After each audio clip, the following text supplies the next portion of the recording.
Aye. It is the shortest day of the year and I am home for the holidays. With the daily updates you can't make up, it's the Black Isle Correspondent. She lives in Port Rose and tells us what goes on. If your isolation causes desperation, try the Black Isle Correspondent. If you're feeling grumpy, you'll find some company here. Although it is midwinter, the flipping scarries don't seem to have wished to make the move. No fancy migrating, no? Nah, typical. Mum and Dad are away visiting a friend today, so I've got an empty, and as a result, a lot of the domestic duties are falling to me, and I am quite delighted about that, because one of my very favourite things about being up at home in the winter is bringing in the logs and coal. In fact, just yesterday, I got the wheelbarrow out and trundled the trailer full of timber that the tradesman tipped at the front door out to the log pile. That was actually the first time I tried to say that. No edits or anything. Oh! Get in my scuttle. That'll do. I was pleased with myself last night, but that's quite precarious. Come on, Massey. Come on, there's more to be done.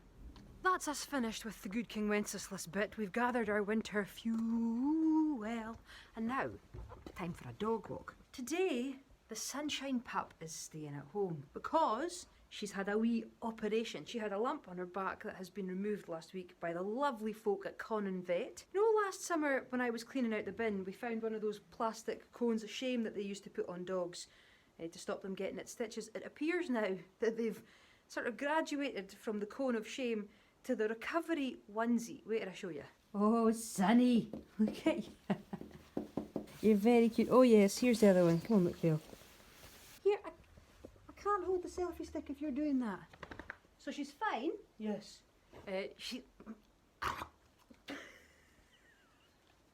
That's rank. She has got stitches in her back still and she's on reduced, restricted exercise. So, I will walk her at a gentle pace later this afternoon. Oh, right, okay. And McPhail and I are going to go down to the beach because there's something occurring down there that I thought you might enjoy. It's absolutely freezing out there. So we're going winter measures, which means double sock, lovely liner, cosy outer. I've got my trusty flask, my comfy folding mat thing. Can't find the blue bobble hat, but I do have this guy with me. And a beautiful scarf that Marie knitted and sent all the way over from the States. Thanks, Marie. In addition to this, I've got my gloves and a new poop bag holder dispenser thing. This is hopefully going to see the end of random poop bags floating out my jacket pocket in Glasgow, which is just embarrassing because I'm never out with a dog in Glasgow. Dog lead. Ready? Woot? Oh, let's do it. Let's go. No, Sonny, you better sit down. Take it easy. Watch Cash in the Attic or something. Oh.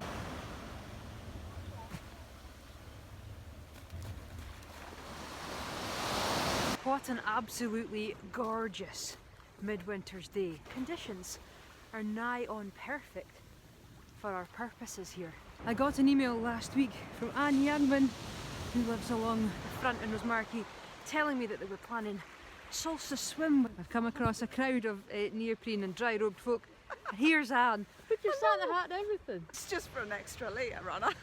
Now, what's the crack? You guys are all going in? Yes, yeah. And have you got a distance you're covering and you're going quick dip? No, it's just until we start to feel too cold. Or to start to not feel cold at all? Yeah, yeah.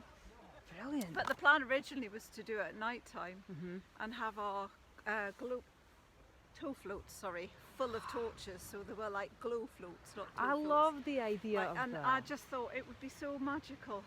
And there were quite a lot of people and some people on paddle boarders they were going to come too, and the rowers were going to come, and I was going to make some paper lanterns to hang them up around the harbour. But then flipping Omicron, yeah, so a bit ominous. So I thought it wasn't really the right thing to encourage lots of people to get together. Swimming outdoors is probably fine, but it's the huddling up afterwards. It's the penguin cuddle at the end. Cuddle, yeah, that could have, been a mass stranding of swimmers, which yes, wouldn't no, you don't have been want that. very sensible. But this is amazing. Like the I conditions know, are it's absolutely beautiful, perfect. isn't it? It's lovely high tide. Super. The thing is, Brilliant. it's freezing cold here. The air temperature's probably at 0, but the water will be 8, so it's actually warmer in the water. That's the kind of thing that people say to try and Yeah. get people like me in the water. Oh, but it's addictive as well. Is it? Yeah. Hello! Look at that fine pair of wheelie bins. Yeah. Love that. Yeah, so you I- go every month? Every week? Every day? About 3 times a week. Oh, You see, now I've retired, I can just play. Well, I'm not going to hold you back from your swim any longer. yeah, Get in come- there. come Get in there to your cheer us lovely, in. warm water. Yeah. It'd be just like getting in a bath. Oh yeah, definitely. Oh, aye, just like that. Oh, and he's off. Actual proper swimming. I suppose it is the best way to keep warm in there.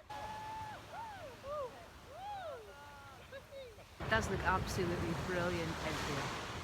There's Sam Hardy. Maybe next year. I need to get myself a proper wetsuit first. And one of those keep your head warm neoprene hats seems to be key as well. Brilliant. Well, Anne, how was that? It was brilliant. It was Are you refreshed? just sublime. If Dougie was here, Just he would sublime, yes! Tell, Dougie was here, he would tell you. A para-handy coat. Perfect. I love swimming into the sparkle of the sun. It's just like- amazing. Yeah, it's just beautiful, isn't it? What a perfect day for it. So now I'm going to go home and do nothing. Or maybe sit on my bum and knit. Brilliant. But you're going to be Balance. full of, like, energised by the sea and just, And I've got Company. a rice pudding in the oven.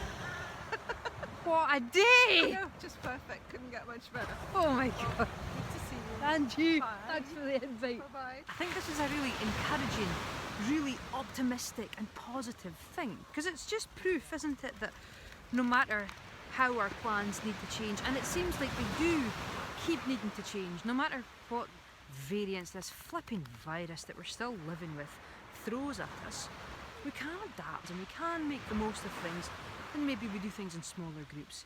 Maybe we stay closer to home. Last one. Maybe you're not getting to travel where you wanted to go for Christmas. Maybe you're not getting to see the folk you'd hoped to spend it with. So wherever you are and however you're celebrating, keep well and keep your feet cosy. Right, come on, Phil. Come on. We're away for a lovely cup of tea and a sit down by the fire. We'll put the fire on.